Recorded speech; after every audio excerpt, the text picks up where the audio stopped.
성경을 보게 되면 성경이 기록되어 있는 그러한 것을 그냥 순수 문학적인 그러한 형태로다 보면 뭐 몇 가지의 형태로다 분류할 수 있을 텐데 뭐 우리 문학도 그렇습니다. 보통 이런 소설과 같은 이야기체의 그러한 내러티브의 그러한 형태의 그러한 뭐 문학 작품들이 있고 또 어떤 부분들은 시와 같은 그러한 문학 작품들이 있습니다. 이 시와 같은 그러한 문학 작품. 요번에 그 박상자 누님 요번에 그 장례식에는 특히나 이 조시가 참 많이 낭독이 되고 나뉘어졌던 것 같아요. 시라고 하는 것이 참 짧은 그러한 단어, 많은 단어를 사용하지는 않지만, 우리의 마음과 그러한 슬픔, 아픔과 때로는 즐거움을 함축적으로 그 안에 모아서 전하기 때문에 짧은 단어라 할지라도 우리에게 큰 울림을 주는 게, 때때로 많은 것 같습니다. 그래서 성경도 보면, 이 시가 채로 다 쓰여져 있는 그러한 성경이 의외로 많습니다. 그 중에 하나가 무엇인지 아세요? 욥기입니다, 욥기. 욥기가 대부분이 다 시가체로 쓰여져 있습니다. 오늘 말씀도 이게 시가체로 쓰여져 있는 그러한 말씀입니다. 많은 단어가 아니라 그 짧은 단어 하나하나에 그 욥의 마음이 드러나 있는 것이죠. 그런데 이 짧은 단어 하나하나에 그러한 드러나 있는 그러한 욥의 마음들과 그러한 상황들, 그 안에서 참 이 욥의 마음이 이렇게 막 순간적으로 이렇게 변하고 뭐 이렇게 드러나는 이 변화되어지는 그러한 모습이 나타나 있는데요. 특히 오늘 말씀 같은 경우에는 욥기 가운데에서 이게 말씀 자체로만 본다면 하나님의 그러한 그 속성, 하나님의 전지하심, 전능하심을 어제는 욥이 말하였다면 오늘 말씀 같은 경우도 이게 참 아름답습니다. 이 말씀 자체로는 참 아름다운데, 근데 욥의 마음으로 본다면 가장 어두운 터널을 지나고 있는 때가 바로 이 9장의 말씀이라고 저는 생각이 되어져요. 오늘 말씀만 보게 되면 그냥 그게 잘 드러나진 않습니다. 우리가 그냥 쭉 읽어보게 되면 이게 잘 드러나지 않지만 실제로 이 말씀 한 구절 한 구절에 이 욥의 마음을 우리가 잘 살펴보게 되면 이때가 욥의 마음이 가장 어렵고 가장 어두운 터널을 지나가고 있구나. 그런 가운데에서 하나님을 만나는 겁니다. 욥이 하나님을 찾게 되어지는 겁니다. 이 욥의 마음이 이렇게 싹 하나님께로 변화되어지는 그러한 것들이 이 욥기의 말씀, 오늘 말씀에서 특히 이런 것들이 드러나고 있는데요. 그래서 저는 욥기의 말씀을 제가 신대원 때 논문을 쓴다라고 하면서 이 욥기를 처음에 이렇게 공부를 하고 그 다음에 이제 또 한 번 설교를 하면서 예전에 한번 이 말씀을 한번 제가 한번 보게 되고 요번에 세 번째 이제 설교 준비하는 것과 같이 세 번째로 제가 이제 더 보게 되어지는데 이게 볼 때마다 다른 것 같아요, 느낌이. 그게 뭐 완전히 다르다라는 것이 아니라 이 말씀을 통하여서 우리가 음식을 씹으면 씹을수록 그 음식에서 맛이 이게 우러나는 것처럼 이게 드러나는 것처럼 이 욥기의 말씀 하나님의 말씀이 바로 이렇구나라는 것을 제가 말씀을 준비하면서 더 깨닫게 되어집니다. 오늘 말씀을 보게 되면 욥이 하나님에 대해서 정말 원망과 불평이 너무나도 큽니다. 이게 단순한 원망과 불평은 아니죠. 그럴 만한 이유가 있습니다. 그에게서 울타리를 제가 거두어 가시고 하나님을 의지한다라고 하지만 이게 정말 쉬운 게 아닙니다. 그렇죠? 이건 땅이 다 무너지는 겁니다. 내가 딛고 있던 땅이 없어지는 거고 하늘이 다 사라지는 게 바로 욥의 인생에서 일어났던 그러한 일이죠. 오늘 말씀이 바로 그러한 상황입니다. 폭풍으로 나를 치시고 하나님이 나를 폭풍으로 치시는 겁니다. 까닭 없이 내 상처를 깊게 하시며 누군가 나에게 이렇게 때리고 상처 뭐 낸다라고 하게 되면 이게 그 이유가 있으니까 나한테 한다라고 생각하지만 하나님이 나에게 욥에게 지금 당하고 있는 것은 하나님이 나에게 이것을 하신 것은 아무 까닭이 없는 것 같습니다. 그러니까 더 힘든 거죠. 까닭 없이 내 상처를 깊게 하시고. 그러니까 욥은 어떡할까요? 숨쉴 수조차 없습니다. 제가 약간 감기 기운이 있다 보니까 이 목감기가 좀 온 것 같으니까 이 난방기구를 틀어놓으니까 이게 건조하니까 이게 더 그런 것 같은데 이게 이런 게 아니고요. 요번 이 고통과 고난이 이게 엄청나니까 이 울타리와 땅이 사라지고 하늘이 사라지는 그 느낌이 어제 말씀인 거 아니었습니까? 그러니까 숨쉬지조차 못하는 겁니다. 나를 숨쉬지 못하게 하시며 이게 누가 하시는 거라고 욥은 생각하는 겁니까? 하나님이 하신다라는 겁니다. 하나님의 주권을 인정하니까 이게 이렇게 느껴지는 겁니다. 이 하나님의 주권을 인정한다라는 게 이게 굉장히 힘든 겁니다. 이 은혜 가운데 있으면 이것이 굉장한 그 우리를 감싸주고 힘이 되어지지만 이게 고난 가운데서 고난 자체가 더 크게 여겨지게 되면 하나님이 나를 이렇게 하시지 않았으면 좋겠다라는 게 욥의 그러한 이 고백입니다. 나를 숨쉬조차 못하게 하시는 하나님, 괴로움을 내게 채우시네요. 하나님 은혜로 채우시는 게 아니라 지금 욥은 무엇으로 채우시는 것처럼 여겨지는 겁니까? 괴로움으로 채우시는 것처럼 여겨집니다. 근데 하나님이 없다는 걸 부인할 수는 없습니다. 이게 아이러니하죠. 참 모순입니다, 이게. 그 강하신 하나님, 힘으로만 하면 너무나도 강하시고 나는 도대체 하나님께 대해 대항할 수 없습니다. 그래서 내가 하나님께 한번 변론을 하고 법정 안에 한번 법정에서 한번 하나님과 한번 이야기하고 싶다라고 하지만 뭐 심판으로 말하게 되면 하나님을 소환할 수 있을까요? 할 수가 없습니다. 할 수가 없다는 겁니다. 욥이 고백하는 게 무엇입니까? 가령 내가 아무리 의롭다 한다 할지라도 지금 내가 당하고 있는 이 상황은 이 강하신 하나님 앞에서는 내가 아무리 의롭다 할지라도 나이가 정죄받는 거라고 이야기합니다. 내 입이 나를 정죄하는 것이다. 하나님이 너무나도 강하시기 때문입니다. 가령 내가 온전할지라도 나를 정죄하시리라. 우리 억울한 일을 이 세상에서 당한 사람들 보면 그렇지 않습니까?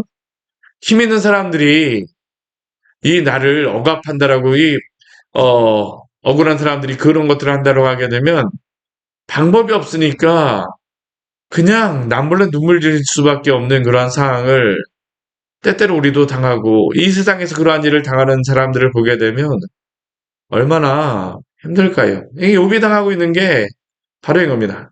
근데 그게 사람이라도 힘들 텐데 신앙 있는 신앙인이 하나님이 나에게를 향해서 이렇게 하신다라고 생각하게 되면 그것이 얼마나 두렵고 얼마나 그것이 무거울까요? 그래서 욥에게 이 지금 현실을 인식하고 있는 이것이 이 가장 어두운 터널을 지나고 있는 거라고 제가 말씀드린 겁니다. 욥에게는 지금 이 상황이 가장 어두운 터널입니다.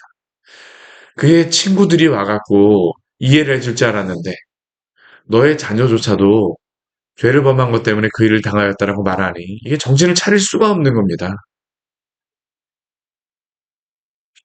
21절부터 24절을 어떤 분이 이렇게 말합니다. 욥이 하나님께 대해서 가장 어두운 그러한 그늘 안에 있는 그러한 상황이라고 표현을 하기도 해요. 하나님이 가장 욥을 짓누르는 것 같은 그런 상황. 한번 말씀을 한번 보십시오. 뭐 말씀 자체로 보면 그렇지 않은 것 같지만 실제로 욥의 마음이 이렇게 시 가운데 드러나는 겁니다.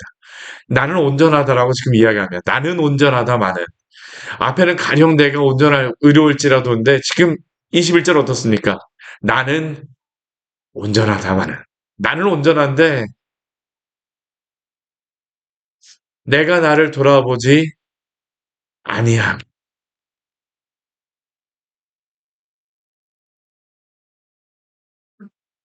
이 돌아본다라고 하는 그러한 의미는 알다, 이해하다라는 그러한 의미입니다.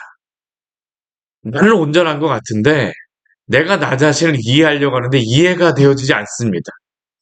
지금 이해가 되어지지 않아요. 내가 나를 돌아보자. 내가 나를 생각해봐도 이해가 되어지지 않습니다. 내 생명을 천히 여긴다라고 그래서 이야기하죠. 너무나도 이게 어려운 겁니다. 하나님에 대해서는 어떻게 생각할까요? 하나님이 공의로우신 하나님이 아니라 불공평한 하나님으로 지금 욥은 생각되어지는 겁니다. 22절 말씀 같이 한번 읽어볼까요? 일이 다 같은 것이라. 그러므로 나는 말하기를 하나님이 온전한 자나 악한 자나 멸망시키신다 하나니. 그냥 이게 그냥 읽게 되면 그냥 쭉 읽고 넘어가면 이게 그냥 아무런 의미 없는 것처럼 여겨지지만 이게 욥에게는 욥의 마음이 무엇으로 나냐면 하나님이 불공평하시다라는 겁니다. 하나님은 공의롭지 않으신 것 같아요. 하나님 공의롭지 않으시잖아요. 사실은 지금 이거 이야기하고 있는 겁니다. 공평하지 않으시잖아요. 일이 다 같은 것이다라고 말하는 이유가 무엇일까요? 하나님 앞에서 온전하게 살아온 자나 악한 자나 다 멸망받는 것처럼 여겨지기 때문입니다. 난 하나님 앞에 온전하게 살은 것 같은데 내가 지금 이렇게 당하고 있는 일을 보니까 이해가 되지 않고 하나님 앞에 그 모습을 보니까 하나님이 불공평한 것처럼 보이는 겁니다. 일이 다 같은 것처럼 보입니다. 아무리 하나님 앞에 선하게 살아도 동일한 일을 당하고 아무리 악하게 살아도 동일한 그러한 일을 당하는 것처럼 하나님 여겨져요. 다 멸망당하는 것 같습니다. 다 땅이 무너지는 것 같고 다 하늘이 무너지는 것 같은데 하나님께 도대체 차이가 무엇입니까? 이게 욥이 지금 하나님 앞에 실존적으로 하나님 앞에 묻고 있는 질문입니다. 어둡습니다. 맞아. 소망이 하나도 없는 것 같습니다. 하나님조차 그런 거 아니에요. 불공평한 하나님께라도 뭔가 이야기하고 싶은데 하나님조차도 불공평한 것처럼 여겨지니까 이게 도대체가 무엇인가?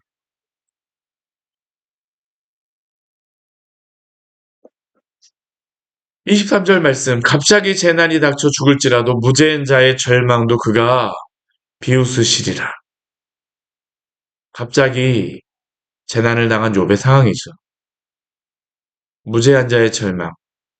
자신을 향해서 무죄한 자라고 지금 하나님 앞에 변론하는 겁니다.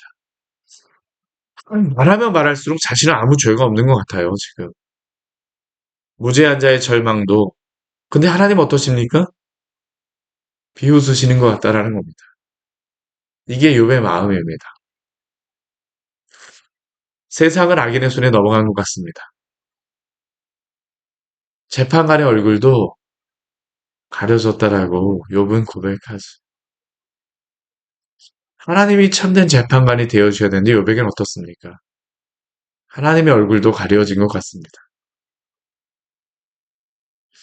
그렇게 되게 하신 이가 그가 아니면 누구랴? 하나님의 주권을 인정하지만 그 하나님의 주권이 욥에게는 무엇입니까?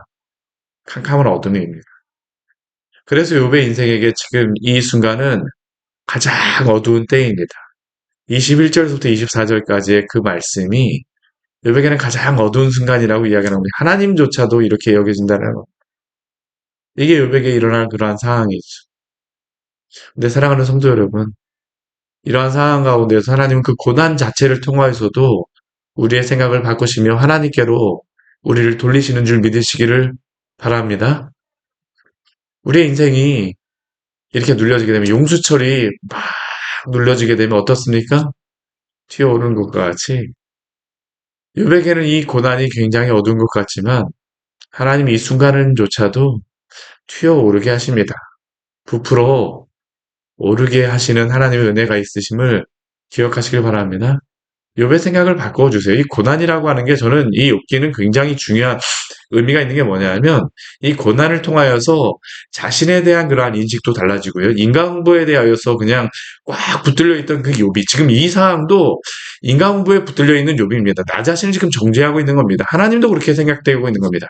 근데 그것을 통해서 인간공부의 원리가 그게 전부가 아니라는 것을 욥은 이 고난을 통해서 깨닫게 되어지는 겁니다. 이게 그래서 욥기가 이게 고난당하는 분들에게 위로가 되어지고 모든 사람에게 또 위로가 되어지는 말씀이 또 욥기이기도 합니다. 우리 성도들이 주님을 만나는 그러한 마음의 그러한 다짐도 이 욥기 가운데 드러나고 있어요. 우리 그 뒤에 한번 말씀을 볼까요? 욥이 지금 자신의 인생을 보니까 무엇처럼 여겨지냐 하면 나의 날이 경주자보다 빨리 지나갔다.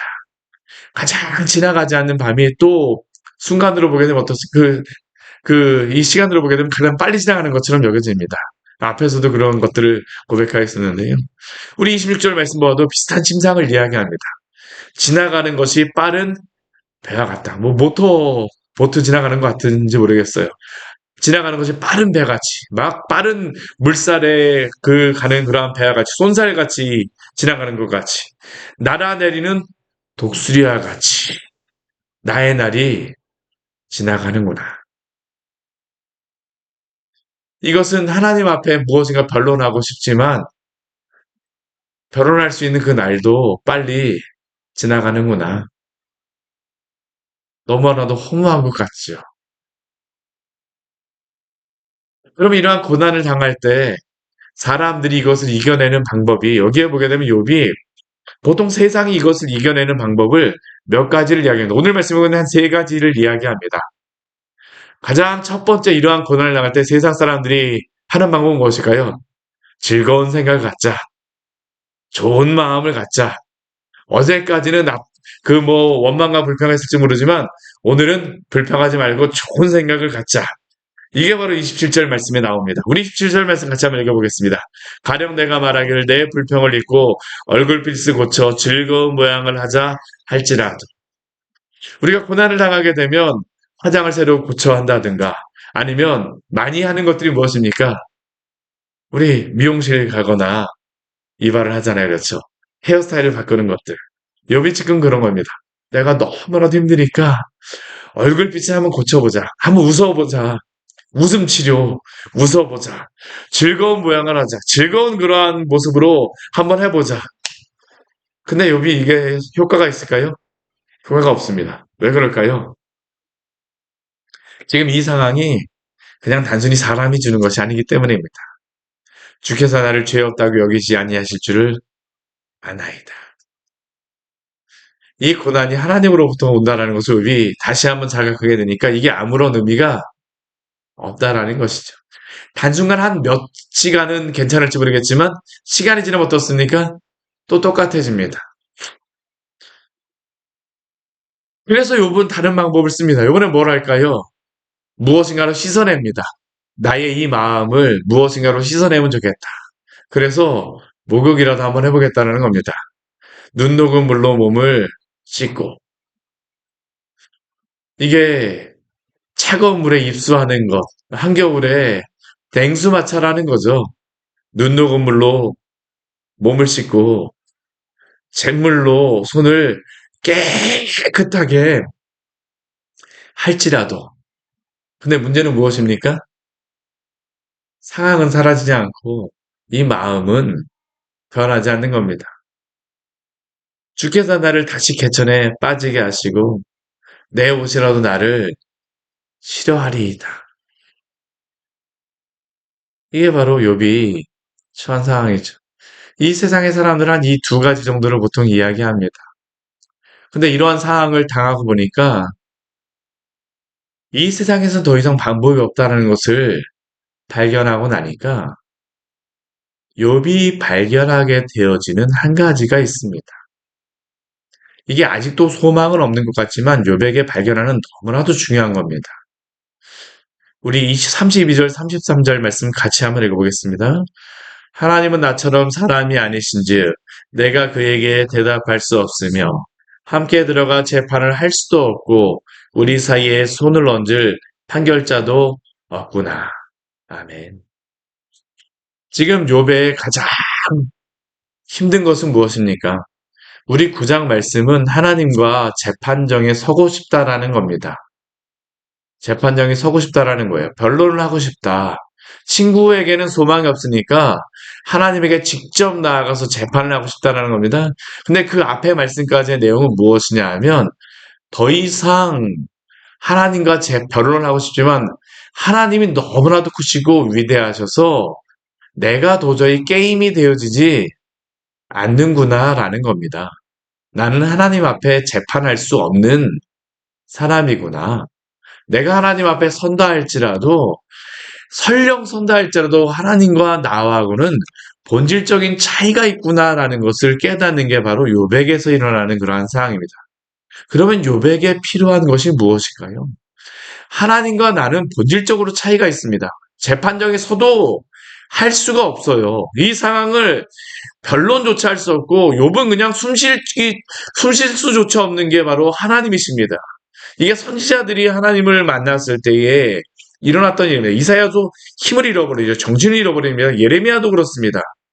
이게 욥이 만나는 그러한 상황인데 그러면 욥에게 필요한 것이 무엇입니까? 내가 어떻게 하나님 앞에서 그러면 의로운 자로 여기심을 받고 어떻게 하나님 앞에서 나를 변론을 할 수 있겠습니까? 욥은 변론할 수 없다라는 게 지금 결론입니다.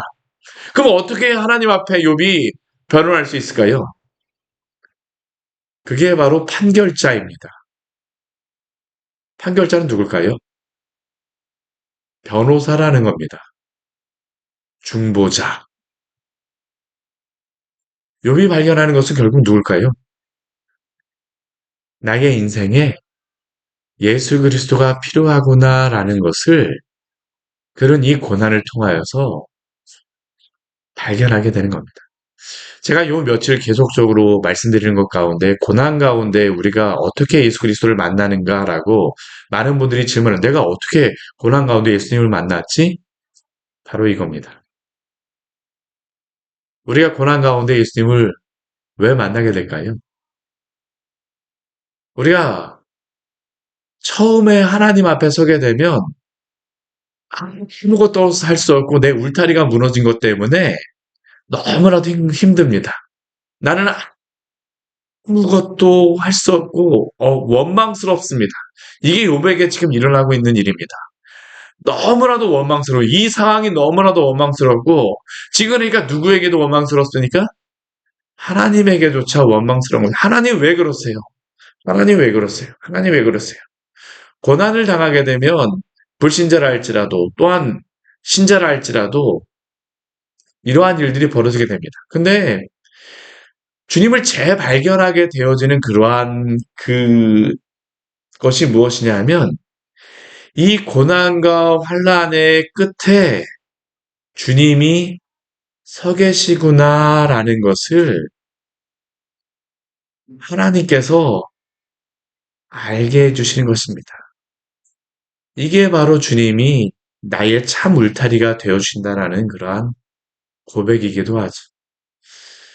그리스도가 바로 나의 구원자가 되어주시는구나.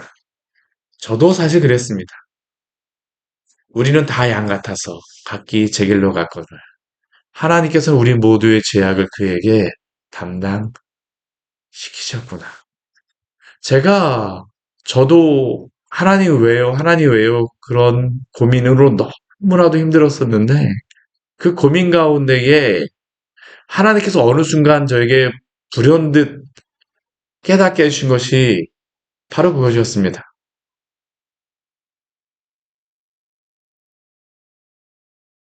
내가 바로, 내가 바로 너의 그 모든 죄를 다 감당하는 하나님이야. 저는 그 의미는 다 다르다라고 생각합니다. 어떤 사람에게는 고난으로 다가가기도 하고요.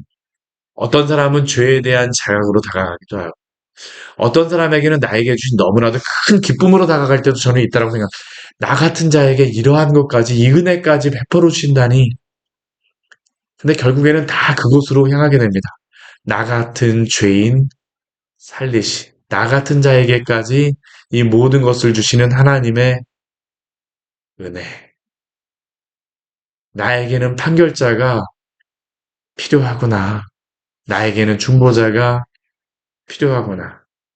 우리는 누구도 하나님 앞에 우리 스스로는 의로운 자로 설 수가 없음을 기억하시기를 바랍니다.